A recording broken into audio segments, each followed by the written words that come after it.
YouTube channel GK competition academy. तो friend, आज की इस क्लास में हम बात करेंगे अनुभाव के बारे में।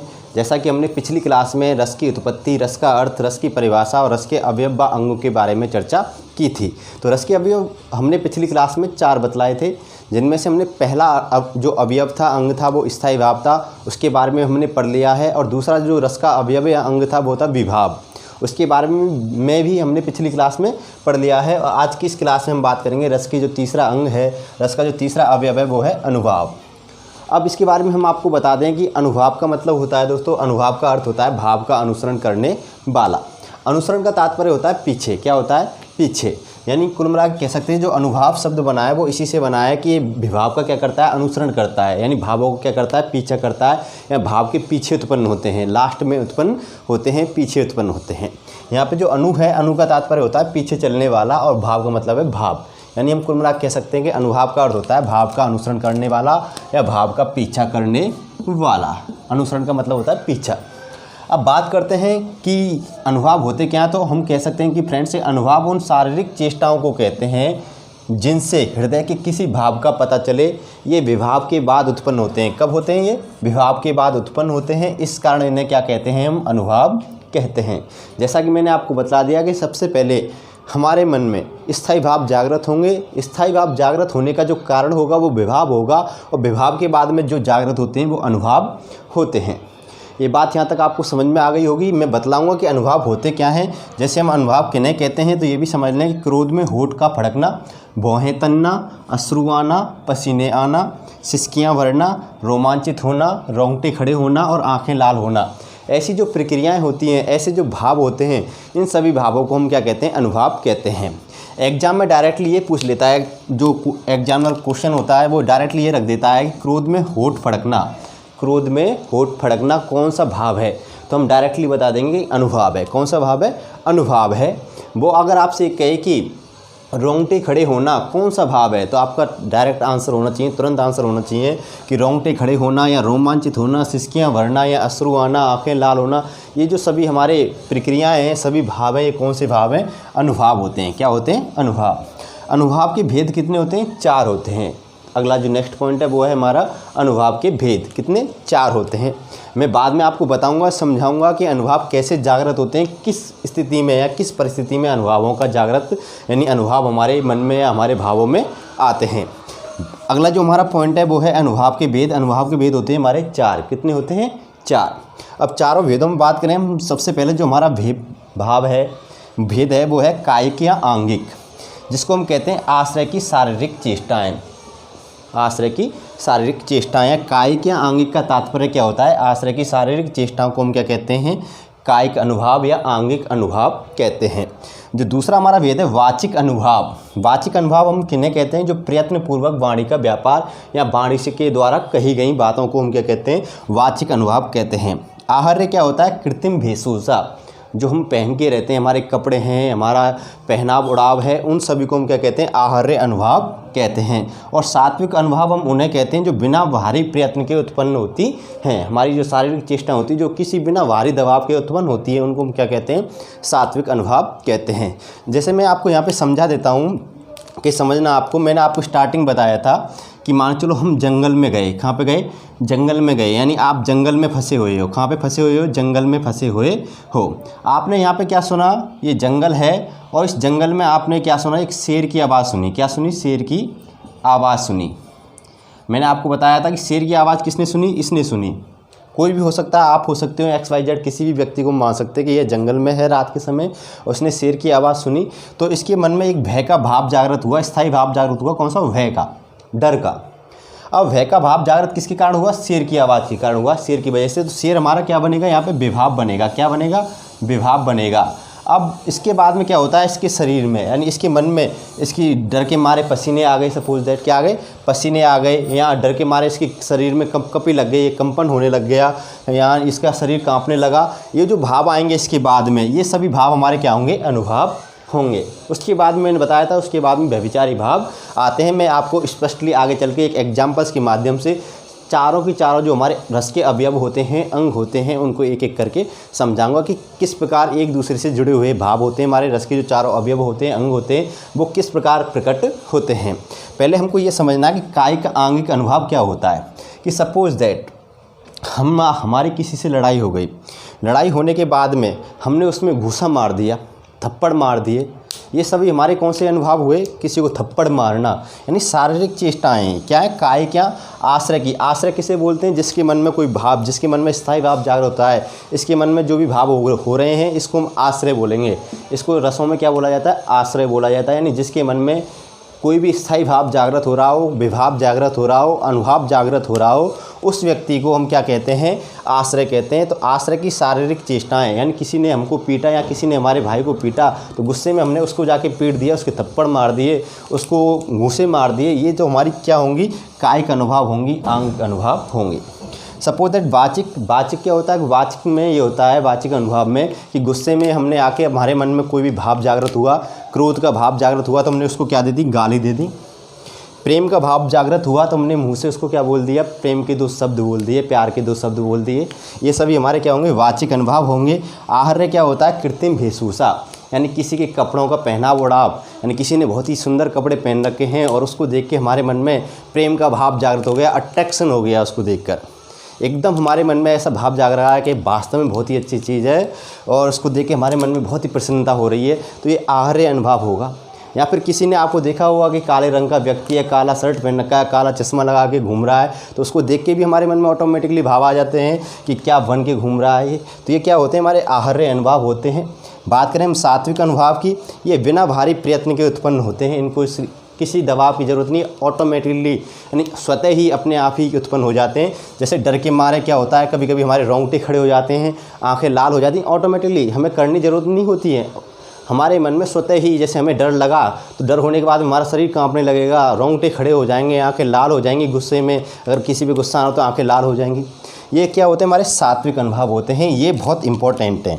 ये जो सात्विक अनुभव होते हैं ये क्या हैं, मोस्ट हैं, इंपॉर्टेंट हैं। पूछे जाते हैं क्यों मोस्ट हैं, कि जो सात्विक अनुभव हैं ये 8 प्रकार के होते हैं। कितने प्रकार के होते हैं, 8 प्रकार के होते हैं। तो बात समझ में आपको आ गई होगी कि अनुभव का तात्पर्य क्या होता है, कि विभाव यानी भाव का अनुसरण करने वाला, भाव का पीछा करने वाला। ठीक है, ये वो शारीरिक चेष्टाएं होती हैं जो विभाव के बाद उत्पन्न होती हैं। इनसे हमारे हृदय के भाव का पता चलता है। अगर हमारे शरीर में रोंगटे खड़े हो रहे हैं, पसीने आ रहे हैं, तो ऑटोमेटिकली पता चल जाएगा, स्वतः ही पता चल जाएगा ये डर रहा है किसी ना किसी चीज़ से। तो इससे हमारे इन भावों से क्या हो रहा है, हमारे मन के भाव का पता चल रहा है। हमारे चेहरे पे मुस्कान है, बहुत प्रसन्नता दिख रही है, खुशी दिख रही है, तो सामने वाला बंदा आके हमसे स्पष्टली कह देगा कि आज बहुत खुश हो, क्या बात है। अगर हमें पसीने आ रहे हैं, रोंगटे आ रहे, छूट खड़े हो रहे हैं हमारे और आंखें लाल हो रही हैं, तो स्पष्ट बोल देगा कि आज कैसे गुस्से में हो। तो इनसे क्या होता है, इन भावों से हमारे मन के जो भाव होते हैं उनका पता चलता है, हमारी शारीरिक चेष्टाओं का पता चलता है, हमारी क्रिया विधि का पता चलता है। इस वजह से इनको अनुभव कहते हैं। ये समझ गए होंगे। और अनुभव कौन कौन सी प्रक्रियाएं होती हैं, जैसे क्रोध में होठ फड़कना, भौएं तनना, अश्रु आना, पसीने आना, ये सभी हमारी क्या होती हैं, अनुभव होती हैं। सभी प्रक्रियाएँ क्या होती हैं, अनुभव होती हैं। ये विभाव के बाद उत्पन्न होती हैं, बाद में। यानी ऐसा नहीं कि हमारी पहले आँखें लाल हो जाएंगी फिर क्रोध आएगा, नहीं, पहले क्रोध आएगा। क्रोध के कारण, जिस कारण से आ रहा है उस कारण के बारे में हमें पता होगा, फिर उसके बाद में हमारी आंखें लाल होंगी। तो याद रखना कि ये भावों के बाद में आते हैं, इस वजह से इनको क्या कहते हैं, अनुभव। अनुभव के चारों भेद आपको समझ में आ गए होंगे, कायिक, आंगिक, वाचिक, आहर्य और सात्विक। यानी कायिक अनुभव, इसका एक और नाम है आंगिक अनुभव। दूसरा है हमारा वाचिक अनुभव। दूसरा कौन सा है, वाचिक अनुभव। तीसरा है आहर्य अनुभव और चौथा है सात्विक अनुभव। ये सात्विक अनुभव ऐसे भाव होते हैं जो बिना भारी प्रयत्न के यानी स्वतः ही उत्पन्न हो जाते हैं। जबकि इन तीनों में क्या करना पड़ता है, हमको प्रक्रिया करनी पड़ती है, हम ही इनको उत्पन्न करते हैं। अगर हो सकता है कि हमें गुस्सा आ रहा है किसी पर, तो बहुत से लोग ऐसे होते हैं गुस्से में मारा पीटी करते हैं। बहुत से लोग होते हैं गुस्सा आता है तो किसी से कुछ नहीं कहते, बस गुस्सा ही होकर रह जाते हैं। तो ये क्या हमारे शारीरिक चेष्टाएं आश्रय की, कोई पीट रहा है गुस्से में तो कोई नहीं पीट रहा है। प्रयत्नपूर्वक वाणी का व्यापार, आपने किसी के साथ बुरा किया तो कोई गुस्से में आपको गाली देगा, कोई नहीं देगा। ठीक है। तो ये क्या है, ये चीज़ हमारी प्रयत्नपूर्वक है, हमारे मन से है, हम प्रयत्न करेंगे तो करेंगे, इसको नहीं करेंगे। कृत्रिम वेशभूषा, हम अच्छे कपड़े पहने या बुरे कपड़े पहने, ये हमारे ऊपर डिपेंड करता है और इनसे सामने वाले पे क्या इफेक्ट पड़ रहा है, या सामने वाले के कपड़ों को देखकर, वेशभूषा को देखकर हम पे क्या इफेक्ट पड़ रहा है, इससे कोई प्रभाव नहीं है। लेकिन ये चीज़ें जो सात्विक अनुभाव है, ये एक ऐसी क्रियाएँ हैं जो स्वतः ही उत्पन्न होती हैं, यानी बिना बाहरी प्रयत्न के उत्पन्न होती हैं ये शारीरिक चेष्टाएँ। बात समझ में आ गई होंगी। मैंने बताया था कि सात्विक जो अनुभाव होते हैं वो कितने प्रकार के होते हैं, 8 प्रकार के होते हैं। अब नेक्स्ट अगले पॉइंट्स में हम आपको बताएंगे सात्विक अनुभाव के 8 प्रकार के, सात्विक 8 प्रकार के कौन कौन से होते हैं। अब देखिए, सात्विक अनुभाव हमारे 8 होते हैं। कितने होते हैं? 8। मैंने बता दिया है। सात्विक अनुभावों के बारे में अच्छे से समझ लेना। आपको कायिक, वाचिक, आहार्य और जो हमारे ये सात्विक अनुभाव हैं ये सबसे ज़्यादा इम्पोर्टेंट हैं, क्योंकि ये अनुभाव हमारे मन में स्वतः ही उत्पन्न होते हैं स्थायी भावों के भांति। लेकिन स्थायी भाव क्या होते हैं? मूल रूप से उत्पन्न होते हैं, सबसे पहले उत्पन्न होते हैं, जबकि सात्विक अनुभाव हमारे स्थायी भावों के बाद में क्या होते हैं? उत्पन्न होते हैं। पर ये कैसे होते हैं? स्वतः, बिना बाहरी प्रयत्न के उत्पन्न होते हैं। समझ लेना। सात्विक अनुभाव कितने हैं हमारे? 8 हैं। ये 8 है। सबसे पहला है स्तंभ, दूसरा है कंप, तीसरा है स्वरभंग, चौथा है वैवर्ण्य, 5वां है अश्रु, छठा है हमारा स्वेद और 7वां है रोमांच और 8वां है हमारा प्रलय। ये ऐसे अनुभाव हैं, ऐसे भाव हैं जो हमारे शरीर में या हमारे मन में ऑटोमेटिकली या स्वतः ही उत्पन्न होते हैं। कैसे होते हैं? स्वतः ही उत्पन्न होते हैं। अब बात समझना कैसे उत्पन्न होते हैं। देखिए, स्तंभ क्या होता है? सबसे पहले समझ रहे हैं हम कि ये स्तंभ कौन सा भाव है और ये अपने मन में स्वतः कैसे उत्पन्न होता है। मैं आपको एक एक बिंदु को समझा रहा हूँ। स्तंभ क्या होता है कि आपने देखा होगा कभी हर्ष में, यानी खुशी से, हम हर्ष की जगह यहाँ पे एक सीधा शब्द लिख देते हैं खुशी से। किसमें? खुशी में। या हम कह सकते हैं लज्जा में। किसमें? ये 2 बिंदु समझ याद रख, पॉइंट्स गौर करना कि खुशी से या लज्जा से कभी कभी हमारी शरीर की क्या हो जाती है? शारीरिक गति रुक जाती है। क्या रुक जाती है? शारीरिक गति। हम स्तब्ध रह जाते हैं, सोचते रह जाते हैं, एकदम खड़े की खड़े रह जाते हैं। उस प्रक्रिया को क्या कहते हैं? हम स्तंभ कहते हैं। दूसरी है हमारी कंप, कपकपी छूटना। कभी देखा वो डर के मारे हमारे शरीर में कपकपी छूट जाती है, या कोई ऐसा व्यक्ति आ जाए जिसके स्पर्श से हमें कपकपी छूट जाए। काम, भय, हर्ष, इन तीनों चीज़ों से हमारा क्या होता है? कंपन पैदा होता है हमारे शरीर में। जैसे मैं आपको बता दूं स्तंभ कि जैसे मान चलो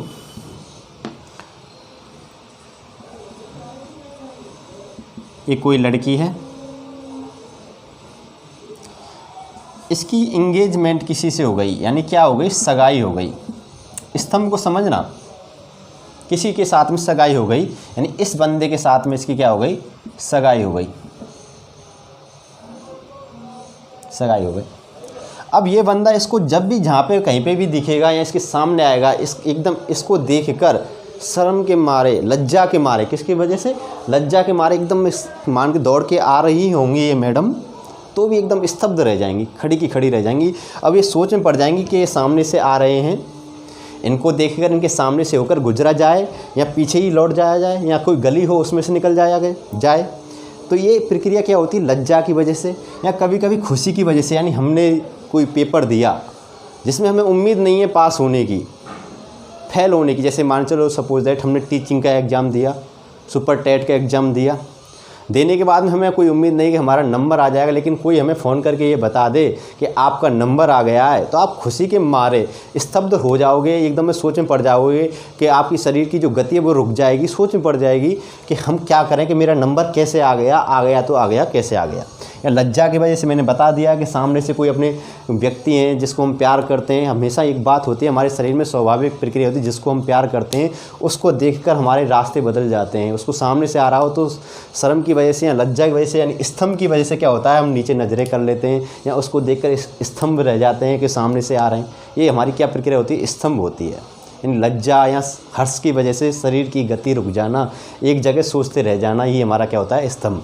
कंपन मैंने बता ही दिया है आपको कि डर की वजह से भी आपने कोई गलत काम किया है और सामने वाला उस टॉपिक को लेके आपसे बात करने लग गया, तो आपको डर के मारे ऑटोमेटिकली सुन के ही कपकपी छूट जाएगी आपके शरीर में। दूसरा होता है काम की वजह से, किसी के स्पर्श से हमारे शरीर में कंपन पैदा हो जाता है। जिसका स्पर्श हमें अनछुआ लग रहा हो, अच्छा लग रहा हो, तो हमारे शरीर में ऑटोमेटिकली स्पर्श करते ही कंपन शुरू हो जाता है, कपकपी लग जाती है। तो ये क्या होता है? हमारा कंपन यानी कपकपी लगना। तीसरा स्वरभंग। स्वरभंग भी आप समझ गए होंगे, जीभ का लड़खड़ाना। क्या लड़खड़ाना?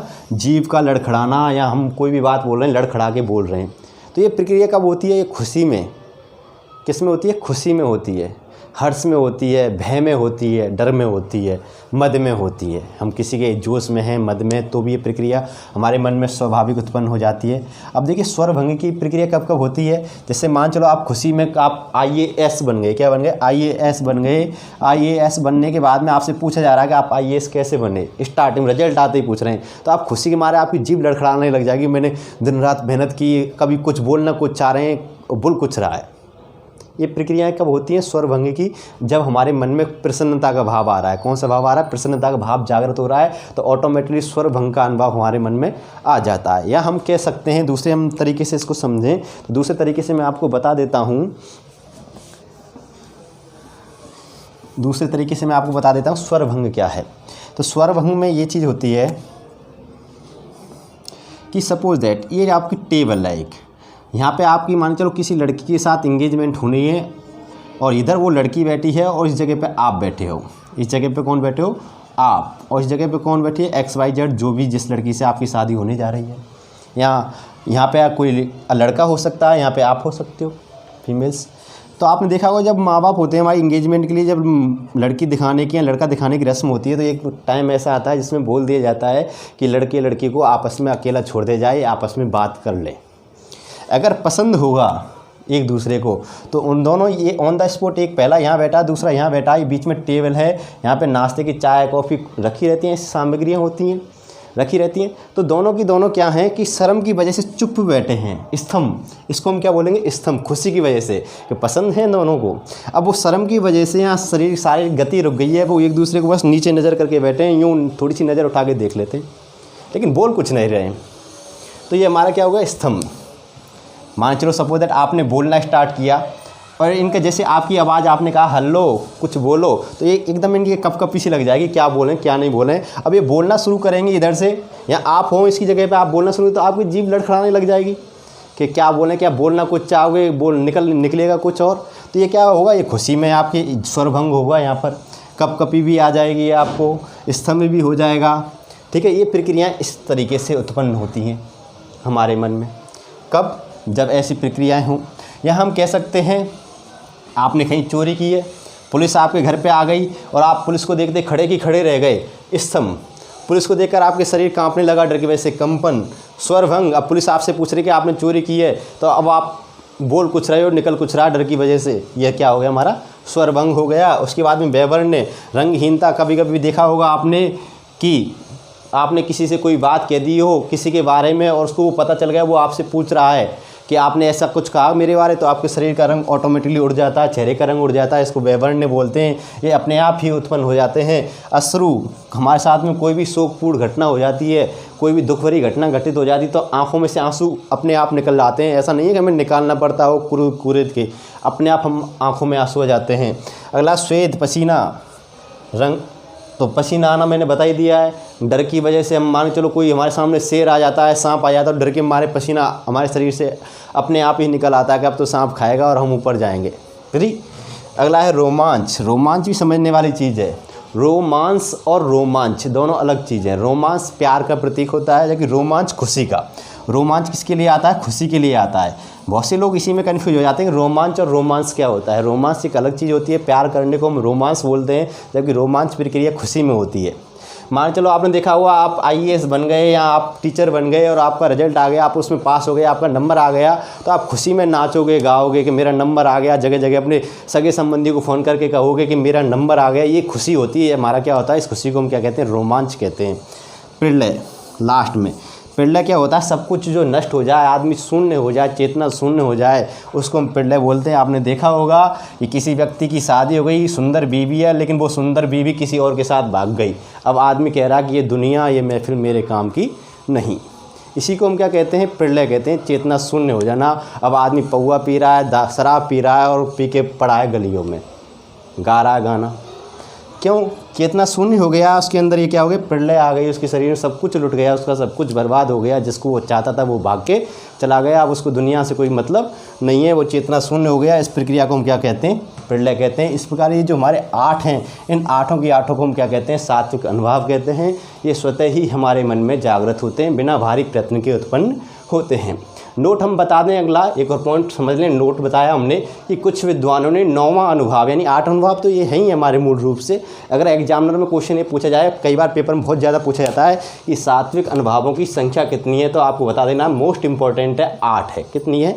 8। बहुत इंपॉर्टेंट है, मैं आपको बता रहा हूँ 8 है। कितनी है? 8। अब कुछ विद्वानों ने 9वां अनुभव, यानी कौन सा 9वां अनुभव किसको माना? जृंभा को माना है, जमाई को माना है। इसे हम तन संचारी भी कहते हैं। जृंभा, हम सो के जगते हैं तो हमें जमाई आती है, मुंह बोलते हैं, यूँ करके अंगड़ाई भरते हैं, ये हमारा क्या है? जमाई है, जृंभा है। तो ये भी तो भाई अपने आप उत्पन्न होती है, ऐसा तो है नहीं हम जगे और हम कहें अपने शरीर से भाई जमाई लो, अपने आप जमाई आ जाए, नहीं, ऐसा नहीं होता। जमाई भी जगती है, हमारे शरीर में अपने आप ऑटोमेटिक जमाई आती है। तो इस वजह से इसको भी क्या माना गया है कि ये भी स्वतः उत्पन्न होती है, इसलिए कुछ विद्वानों ने 9वां अनुभव जमाई को भी माना है।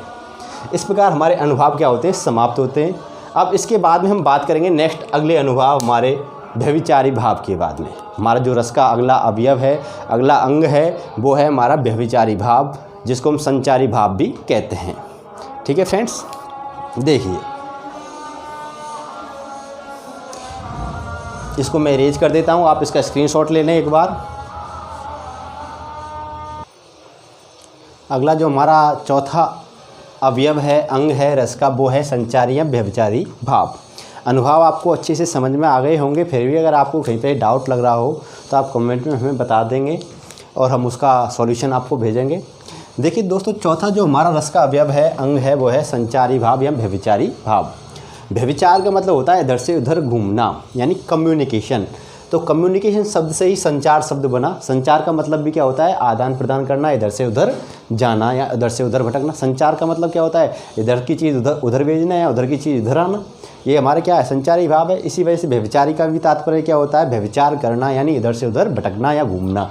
इस वजह से इन भावों को हम क्या कहते हैं? संचारी या व्यभिचारी भाव कहते हैं। तो आपको समझ में आ गया होगा कि व्यभिचारी भाव क्या होते हैं, हमारे संचारी भाव क्या होते हैं। कि ये आते हैं और जाते हैं, इधर से उधर आते जाते रहते हैं, कभी आएंगे कभी चले जाएंगे, कभी आएंगे फिर नए भाव आ जाएंगे फिर चले जाएंगे। इन भावों को हम संचारी भाव या व्यभिचारी भाव कहते हैं।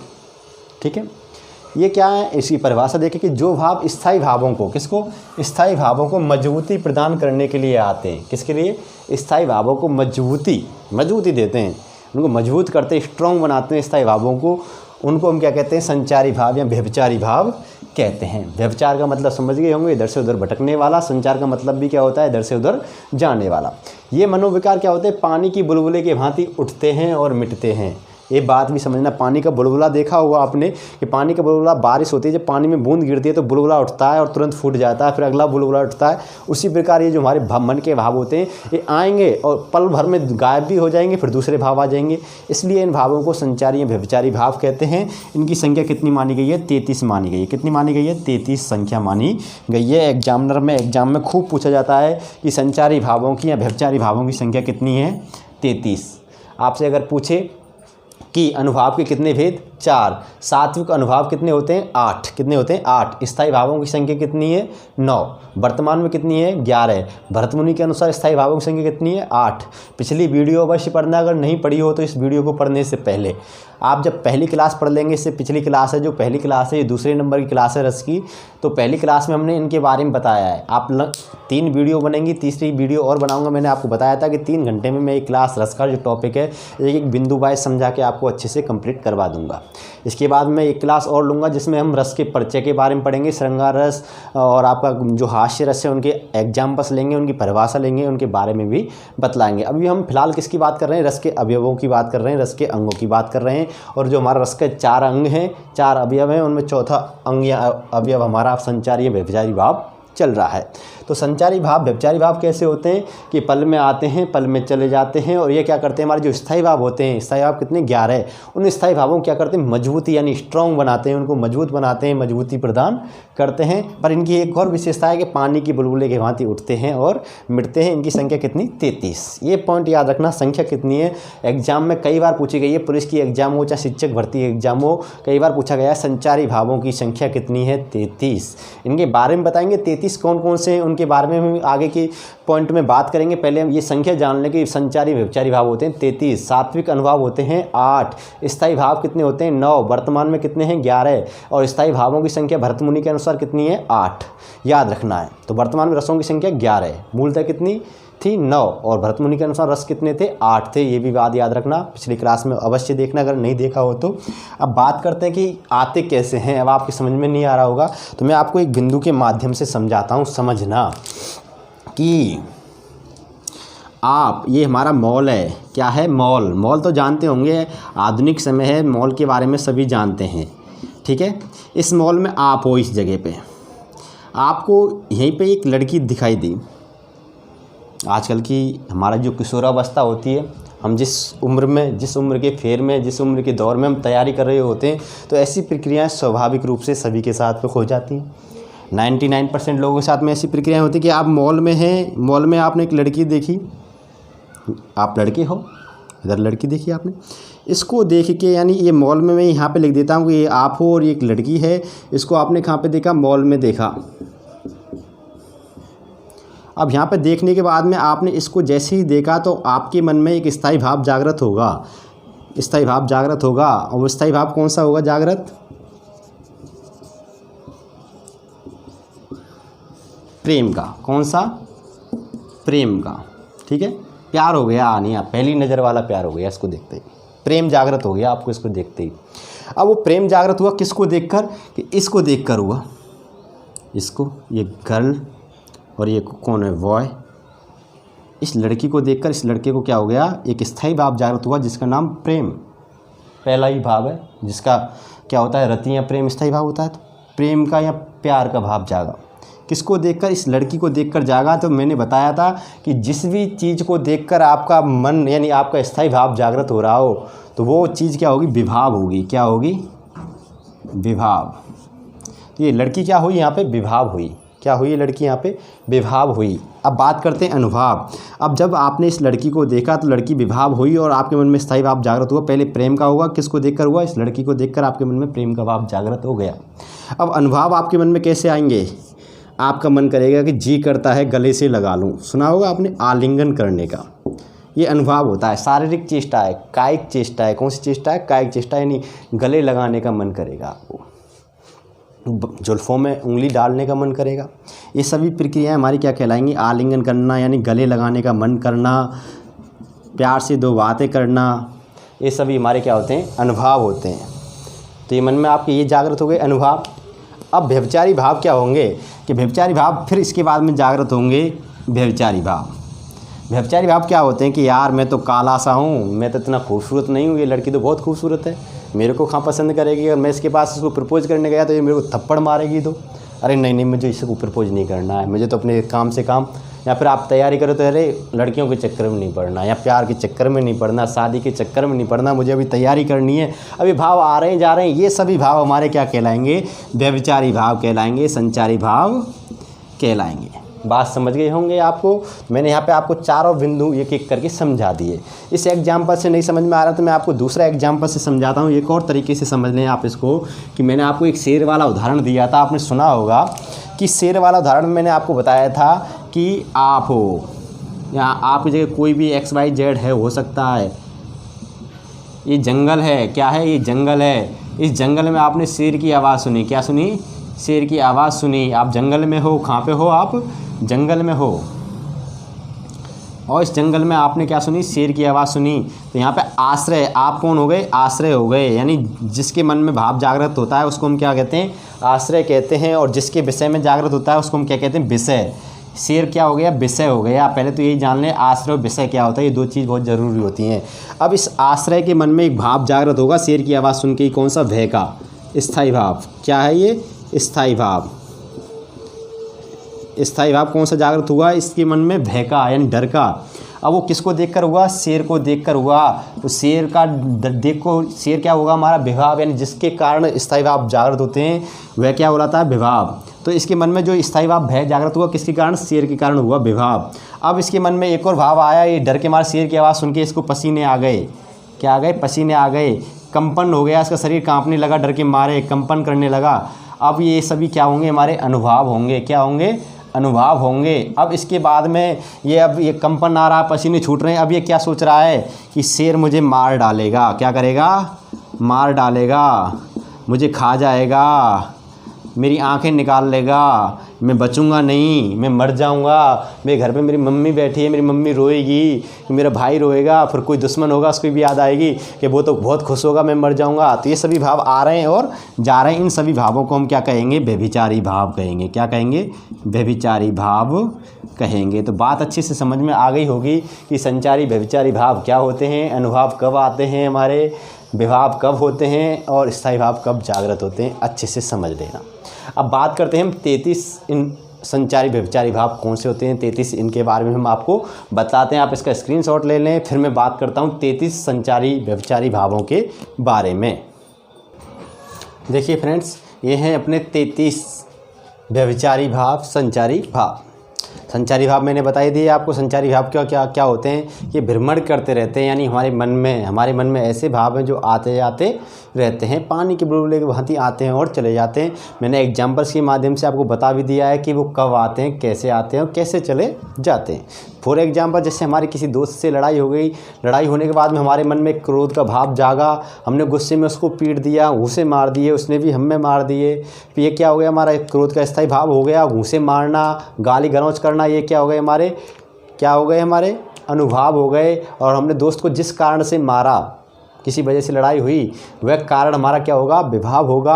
अब दोस्त से लड़के हम घर पर आ गए, आने के बाद में हम सोच रहे हैं कि यार दोस्त तो हमारा दोस्त ही था, हमने उससे गलत किया लड़ाई लड़ने के बाद में, और ऐसा नहीं करना चाहिए था, उसने भी मुझ पर हाथ उठाया, चलो दोस्त है, कल मैं माफ़ी मांग लूँगा। फिर आपके मन में भाव आता है कि मैं क्यों माफ़ी मांगूँ, वो माफ़ी नहीं मांग रहा है। तो ये जो हमारे भाव बाद में आते हैं, सब कुछ कंप्लीट हो जाए, पूरी रामायण खत्म हो जाने के बाद में हम कहते हैं कि रावण कौन था, वो वाली बात हो जाती है। यानी सब कुछ करने के बाद हम सोचते हैं कि ये गलत किया हमने, ये नहीं करना चाहिए था, यानी कहते हैं पछताना। वही सारी प्रक्रिया, पछताने के बाद जो भाव हमारे मन में आते हैं वो सभी भाव किस में होते हैं? व्यभिचारी भाव में होते हैं। हम गलत क्या सोचते हैं, क्या नहीं सोचते, बाद में निष्कर्ष निकालते हैं, हमने ऐसा किया तो क्यों किया, अगर ऐसा करेंगे तो क्या होगा। ये सभी हमारे क्या भाव होते हैं? संचारी भाव होते हैं, व्यभिचारी भाव होते हैं। इनकी संख्या कितनी होती है? 33 होती है, मैंने आपको बता ही दिया है। सबसे पहला है हमारा हर्ष, प्रसन्नता। ठीक है, प्रसन्न, हर्ष। हर्ष प्रसन्नता में अंतर है। किसी चीज़ से हम प्रसन्न रहते हैं वो तो बात एक अलग है। हर्ष कभी कभी हमारे मन में क्या होता है, सोचते सोचते खुशी के भाव जागृत हो जाते हैं अच्छी चीज़ों को देखकर। हमने कोई अच्छा काम किया भविष्य में, यानी पहले हमारे साथ में कोई अच्छी चीज़ घटना घटित हो गई हो, अब सोच रहे हैं, हम पढ़ रहे हैं, पढ़ते पढ़ते उसके बारे में याद आ गई तो हम प्रसन्न हो गए। फिर उसके जो उसने बाद में हमें गलत, हमारे साथ में जो भी गलत किया है वो याद आ गया तो हम दुखी भी हो गए तुरंत ही तुरंत। इसको बोलते हैं विषाद। क्या बोलते हैं? विषाद। यानी किसी के बारे में सोच के कभी तो प्रसन्न हो जाना, कभी उसके बारे में सोच के दुखी हो जाना। ठीक है, ये हमारे क्या होते हैं? व्यभिचारी भाव। तो पहला हर्ष, दूसरा विषाद। समझो त्रास। त्रास का मतलब भय या व्यग्रता। भय या व्यग्रता। भय हमारा एक स्थायी भाव होता है, लेकिन यहाँ पे त्रास एक अलग चीज़ होती है, भय से ही जुड़ी हुई होती है। भय से जुड़ी हुई होती है व्यग्रता, यानी डर की वजह से हम कभी कभी सोचते हैं कि यार चलो भाग चलें। भय व्यग्रता करते हैं कि यार शेर आ गया, भाग चलते हैं, या पेड़ पे चढ़ जाते हैं। कभी कहते हैं नहीं पेड़ पे भी शेर चढ़ गया तो, अब कभी कहते हैं यार भागेंगे तो पीछे से हमें झपट लेगा, मार देगा। ये हमारे त्रास होते हैं। लज्जा क्या होती है? तो लज्जा आप जानते ही हैं, शर्माना, शर्म, अया।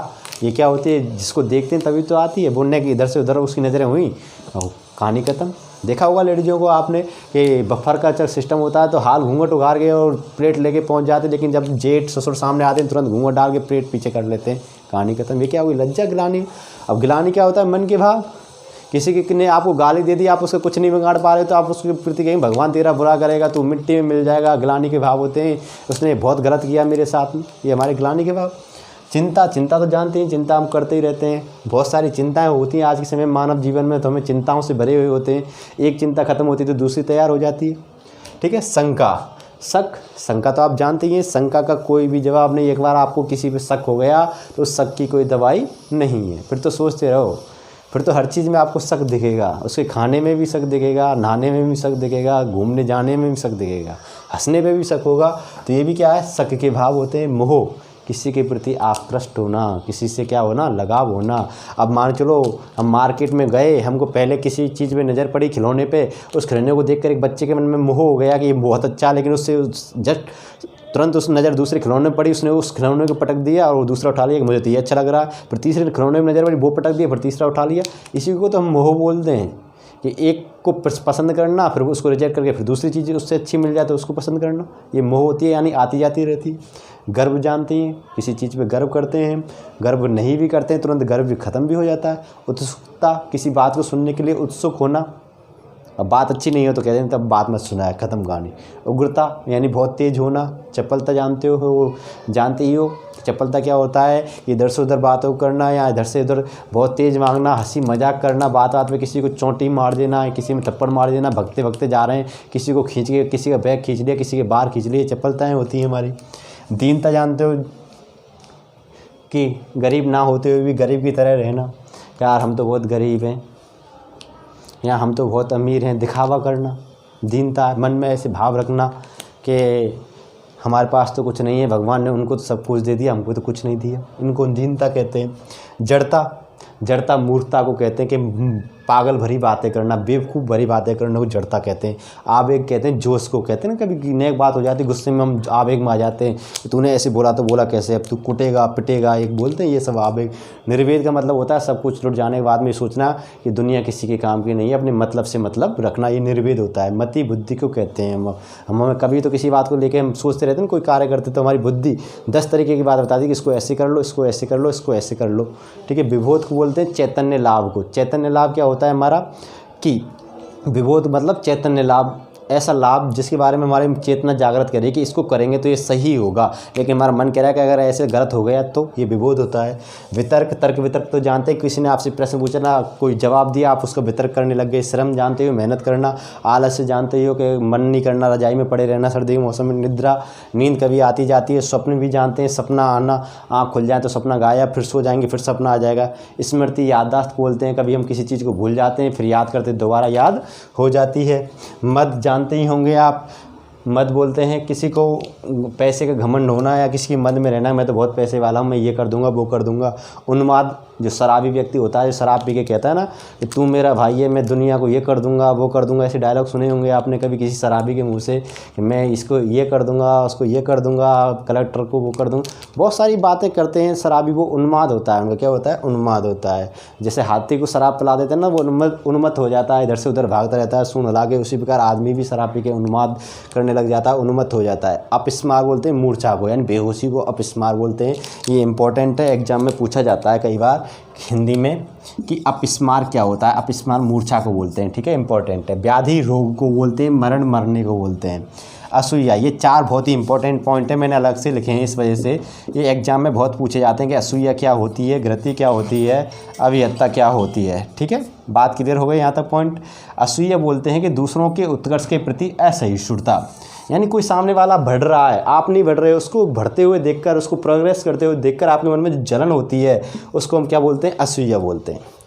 अमर्ष क्या होता है, विरोधी का अपकार करने की अक्षमता से उत्पन्न दुख। हम सामने वाला हमारा विरोधी है, हम उसका बुरा करना चाह रहे हैं लेकिन हम उसका बुरा कर नहीं पा रहे हैं, इस प्रकार हमारे मन में जो दुख उत्पन्न होता है उसको हम अमर्ष बोलते हैं। क्या बोलते हैं, अमर्ष।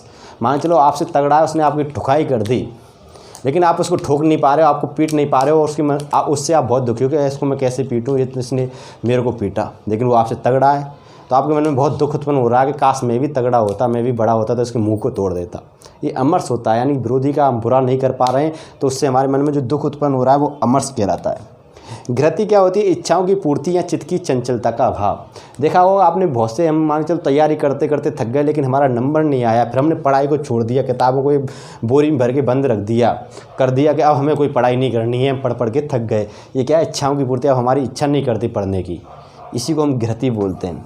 अभिहत्ता बहुत इंपॉर्टेंट है, कई बार पूछा भी गया है। भय लज्जा आदि के कारण से उत्पन्न भावों को छिपाने की प्रकृति। ये तो जानते होंगे कि भय, लज्जा आदि के कारण हमारे मन में कोई भाव उठ रहे हैं। हमने देखा सामने एक नज़र पड़ी, हमारी नज़र पड़ते ही हमारे मन में भाव जागा, लेकिन डर की वजह से उसने सामने वाले ने क्यों देख रहे हो, कहते नहीं कहते क्यों देख रहे हो, तो आप कुछ नहीं मैं तो उधर देख रहा हूँ, लेकिन आप देख उसी रहे हो। आपके मन में उसके प्रति बहुत सारी बातें हैं, आप बहुत कुछ कहना चाह रहे हो, लेकिन डर की वजह से, भय की वजह से आप उससे कुछ कह नहीं पा रहे हो। शर्म, एक लज्जा भी होती है, लज्जा की वजह से हम कुछ नहीं कह पाते कि मुझे शर्म आ रही है, मैं कैसे कहूँ ये बात। ये अभिहत्ता होती है। मन में कहने को तो है कि मैं एक बात कहना चाहता हूँ पर मुझे बहुत शर्म आ रही है यार, कैसे कहूँ। ये अभिहत्ता होती है। क्या होती है? अभिहत्ता होती है। इस प्रकार हमारे क्या है 33 व्यभिचारी भाव है। क्या है? 33 व्यभिचारी भाव हैं जो हमारे रस का जो चौथा अवयव है उसके प्रकार हैं। 33 हमारे क्या होते हैं? व्यभिचारी भाव या संचारी भाव होते हैं, जिनमें से ये चारों असूया, अमर्ष, घृति, अभिहत्ता और अपस्मार, यानी एक हमारा है अपस्मार। इसको अच्छे से याद कर लेना। इनके बारे में एग्जाम में खूब पूछता है कि अपस्मार क्या होता है, असूया क्या होती है और अमर्ष क्या होता है, घृति क्या होती है, अभिहत्ता क्या होता है। ये सारे पॉइंट्स आपको अच्छे से कवर कर लेने हैं। तो ये तो हो गए हमारे रस के चारों अवयवों के बारे में जानकारी। एक बार और मैं आपको समझा देता हूँ कि चारों अवयव कैसे उत्पन्न होते हैं हमारे मन में, ये देख लीजिए।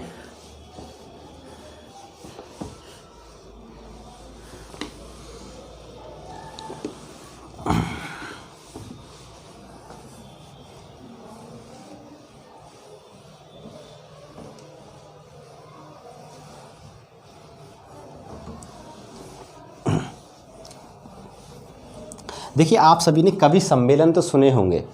कवि सम्मेलन में आपने देखा होगा कि कवि होता है वो रसों का ही प्रयोग करके, जो श्रोता होते हैं उसकी कविता को सुनने वाले होते हैं, तो कवि तो उनको बहुत ही गुदगुदा के हंसवा देता है, कवि उनको रुला देता है अपनी कविता के माध्यम से, कवि उनको बहुत दुखी कर देता है, कवि सोचने में मजबूर कर देता है। ये सभी रसों के माध्यम से होता है। रस के जो चार भाव होते हैं, चार अवयव होते हैं, वो हर तरीके से जन्म लेते हैं, क्रम से जन्म लेते हैं। मैंने आपको बताया होगा, आपने हिंदी मूवी यानी बॉलीवुड मूवी देखी होंगी, तो आपने मूवियों में एक सीन देखे होंगे कि एक नायक होता है। क्या होता है? नायक होता है। आपने देखा हो, नायक बोलते हैं हीरो को, और नायिका होती है। क्या होती है? नायिका। देखा होगा आपने। इनमें कैसे स्थायी भाव जागृत होते हैं?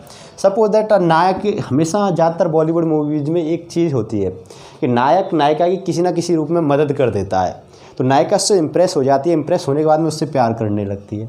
या फिर नायक ही डायरेक्टली क्या होता है, नायिका पर नज़र पड़ते है, उसको पहली नज़र में प्यार हो जाता है। अब मान चलो नायिका की नज़र इस पर, नायक की नज़र नायिका पे पड़ी और नायक के मन में एक भाव जागा, स्थायी भाव। समझना, एक मैं अब सारी चीज़ें बता रहा हूँ यहाँ पर, समझना। स्थायी भाव जागृत हो गया और जिसका नाम है हमारा प्रेम।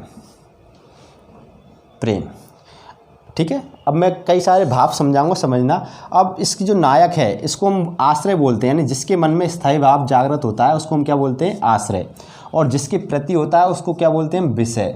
ठीक है, एक तो ये नॉर्मल सी जानकारी, इनको आश्रय, इसको विषय। लेकिन जो नायक के मन में ये स्थायी भाव जागृत हुआ है वो किसको देखकर हुआ है? नायिका को देखकर। किसको? नायिका को देखकर। तो नायिका क्या हुई? विभाव।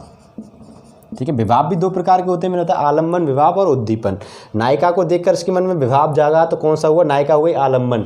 लेकिन नायिका की जो खूबसूरती है, आँखों की कमल जैसी, मृग नैनी यानी मृग के जैसे नैन, कमल की पंखुड़ियों जैसे पुष्प, ठीक है, हिरनी जैसी चाल, और हम कह सकते हैं बादलों जैसे बाल, इन सभी को देखकर नायक को प्यार हुआ। ये सभी प्रक्रियाएँ क्या होंगी? हमारी उद्दीपन विभाव होंगी। जब हम एक कवि कविता लिखता है तो ऐसे शब्दों का प्रयोग करता है और उसको रोचक बनाता है। तो उसी प्रकार यहाँ पे क्या होगा? नायिका हमारी क्या होगी? विभाव हो गई। अब नायक के मन में इसके प्रति प्रेम भाव जागृत हो गए, स्थायी भाव हो गए, ये हमारा विभाव हो गया। अब नायक के मन में नायिका से बात करने की इच्छा हो रही है, प्यार करने की इच्छा हो रही है, आलिंगन करने की इच्छा हो रही है, गले लगाने, आलिंगन का मतलब होता है गले लगाने की इच्छा हो रही है, प्यार से दो बातें, प्यार की बातें करने की इच्छा हो रही है, प्यार भरी बातें, प्रयत्नपूर्वक वाणी बोलते हैं इसको, क्या बोलते हैं हम? बातें करने की इच्छा हो रही है। ये सभी चीज़ें हमारी क्या होंगी? अनुभव होंगी। क्या होंगी? अनुभव होंगी। अब नायक के मन में एक और विचार आ रहा है अगले क्षण में क्या विचार आया कि वो नायिका जस्ट उसके नायक के सामने आ गई नायिका। अब नायिका ने इससे पूछा कि बार बार मेरा पीछा क्यों कर रहे हो, मुझे क्यों घूर रहे हो? तो ये कह रहा है कि मैं तो कुछ नहीं कर रहा। यहाँ पे अब इसने क्या कर दिया? अभिहत्ता का प्रयोग कर दिया। किसका प्रयोग कर दिया? अभिहत्ता का, यानी भय की वजह से इसने मना कर दिया कि मैं तो आपका पीछा नहीं कर रहा।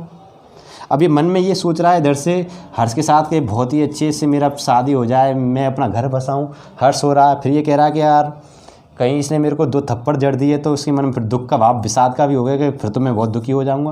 तो ये सभी हमारे क्या होंगे, संचारी भाव होंगे। क्या होंगे, संचारी भाव होंगे। ये क्रम से एक दूसरे से जुड़े हुए हैं, इस प्रकार ये जागृत होते हैं। समझ गए होंगे। अब इसके बाद में हम बात करेंगे रस परिचय की, यानी हमारे जो 11 रस हैं, श्रृंगार रस, हास्य रस, करुण रस, अद्भुत रस और रौद्र रस, इन सभी रसों के बारे में हम विस्तार से जानेंगे। तो आज की वीडियो में बस इतना ही। नेक्स्ट अगली वीडियो और है तीसरी, इसकी 3 क्लासेज में हम संपूर्ण रसों को समाप्त करेंगे। दूसरी हमारी ये क्लास है, इसके बाद हम तीसरी क्लास के बारे में चर्चा करेंगे कल की क्लास में। कल की क्लास में हमारा रस का टॉपिक बिल्कुल समाप्त हो जाएगा। मैं एक एक पॉइंट को अच्छे से आपको समझा रहा हूँ। फिर मिलते हैं आपसे नेक्स्ट वीडियो में, तब तक के लिए नमस्कार एंड धन्यवाद।